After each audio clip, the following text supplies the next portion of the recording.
Alright, so when people thinks of killer shark films, they would think of Jaws. Based on a novel with the same name, Jaws became something like Scream and changed the horror and bootleg market, with many people copying it years later and to this day. With 4 films in total from Up on a Island in Jaws 1, 2, and 4 to going 3D in SeaWorld. And making lots of cash with the first and second and slowly going down when 3D came out.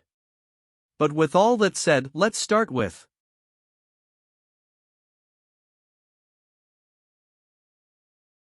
this film is great. With I even owning it on DVD, this is the film that started all and changed the horror market like Scream. With the plot being that a great white shark that preys upon a small resort town and the voyage of 3 men trying to kill it. It really good for its time, so it gets the highest of the other, getting a 10 out of 10.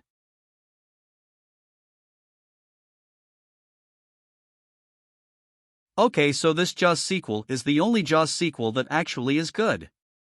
It has the same cast members as the first and has some blow the flip up. And is better than what comes after it and has the same place that Jaws 1 took place, so 9.9 out of 10. The only good Jaws sequel.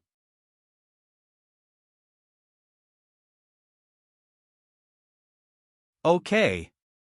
Now this is when every Jaws squeal goes downhill. So the film has no more cast members from the first and squeal, and this was made in 3D. The movie takes place in SeaWorld, which I don't think that's a bad idea for a Jaws film if only it was a good film. It was such a good idea, but this idea was used for a bad Jaws film that I was going to rank as the worst until I watched Jaws 4. The first of the film, where the mother shark's son gets caught, is pointless.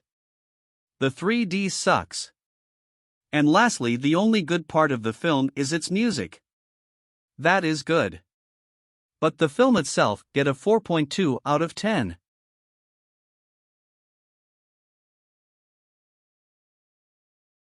Alright, this film is the worst. I don't need to tells you why. But I will anyways. The film takes footage from the first and no cast member return. And the fact that the shark only gets 2 people, meaning that the shark in this film is not that harmful.